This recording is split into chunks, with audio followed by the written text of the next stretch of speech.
আসসালামু আলাইকুম। আজকে পবিত্র শুক্রবার জুমার নামাজ পড়তে যাচ্ছি মসজিদ আল মোস্তফাতে।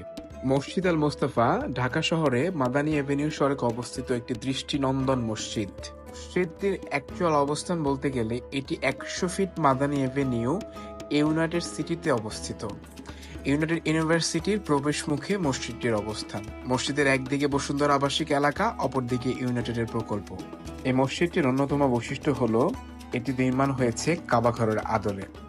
দেখলে মনে হয় মসজিদের নির্মাণ কাঠামোতে কাবা শরীফের ছোঁয়া লেগে আছে। চোখ ধাঁধানো এই মসজিদের সবচেয়ে বড় আকর্ষণ সামনের দিকের কালো রঙের মাধ্যমে ফুটিয়ে তোলা হয়েছে পবিত্র কাবার আকৃতি। পুরুষ নারী মিলিয়ে প্রায় ১১,০০০ মানুষ একসাথে নামাজ আদায় করতে পারে এই মসজিদে। বিভিন্ন সূত্র থেকে জানা যায় এই মসজিদটির নির্মাণ ব্যয় প্রায় ৩০০ কোটি টাকা। নান্দনিক এই ডিজাইনের কারণে এটি শুধু এখন আর মসজিদই নয়, পরিণত হয়েছে পর্যটন কেন্দ্রে। দেশের বিভিন্ন এলাকার বিপুল সংখ্যক মানুষ প্রতিদিন দেখতে আসেন এই মসজিদের অপরূপ সৌন্দর্য। মসজিদের চারপাশে ৪টি খেজুর গাছও লাগানো আছে, যার কোনো কোনোটিতে খেজুরও দেখতে পাওয়া যায়। রয়েছে চোখ জোড়ানো পানির ফোয়ারা।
মসজিদ আল মোস্তফার দেয়ালে সোনালী রং দিয়ে লেখা হয়েছে আল্লাহর নাম এবং তার প্রিয় বান্দা শেষ নবী হযরত মুহাম্মদ সাল্লাল্লাহু আলাইহি ওয়াসাল্লামের নাম।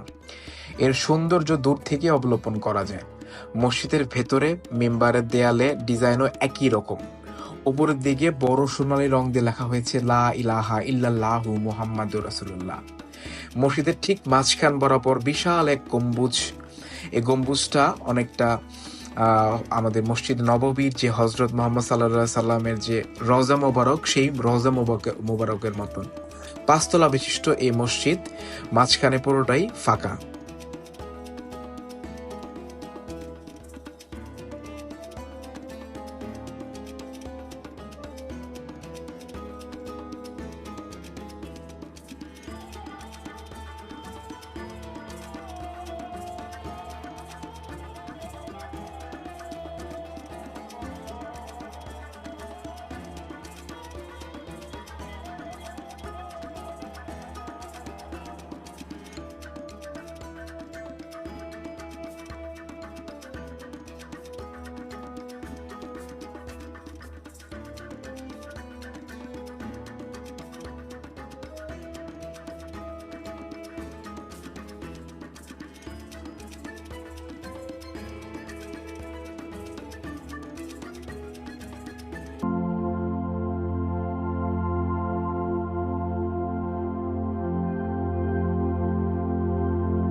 এই মসজিদের নামাজের কাতারে প্রত্যেক কাতারেই কয়েকটা করে বেঞ্চ রাখা আছে, যা অন্য কোনো মসজিদে দেখা যায় না।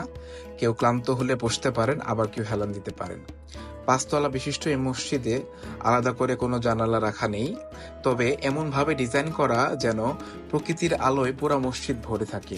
এই মসজিদের একটু অন্যতম ডিজাইন হচ্ছে এর প্রত্যেকটা ফ্লোর থেকে ইমাম বা খতিবকে দেখা যায়।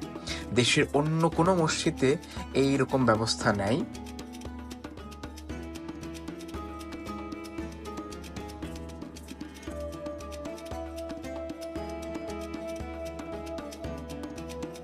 মসজিদ আল মোস্তফায় রয়েছে ২টি চলন্ত সিঁড়ি, লাগানো হয়েছে চমৎকার ঝাড়বাতি। চীন থেকে আনা হয়েছে এর মেঝের কার্পেট, লাগানো হয়েছে উন্নত মানের সাউন্ড সিস্টেম। সেন্ট্রাল এয়ার কন্ডিশনের মাধ্যমে শীতল রাখা হয় পুরো মসজিদ। আকর্ষণীয় করে তোলা হয়েছে এর অজুখানা, যেখানে রয়েছে বেশ কয়েকটি বেসিন। যারা গাড়ি নিয়ে আসবেন তারাও থাকবেন অনেক স্বস্তিতে, কারণ মসজিদের নিচে বিশাল পার্কিং এর ব্যবস্থা। প্রায় 105টা গাড়ি পার্কিং করা যায় একসাথে।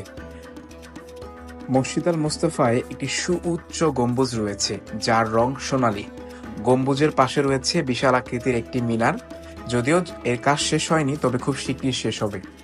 গম্বুজ ও মিনার মসজিদের সৌন্দর্য আরো বাড়িয়ে দিয়েছে। রাতে যখন মসজিদের সকল বাতি জ্বলে ওঠে, তখন তৈরি হয় এক মনোমুগ্ধকর পরিবেশ।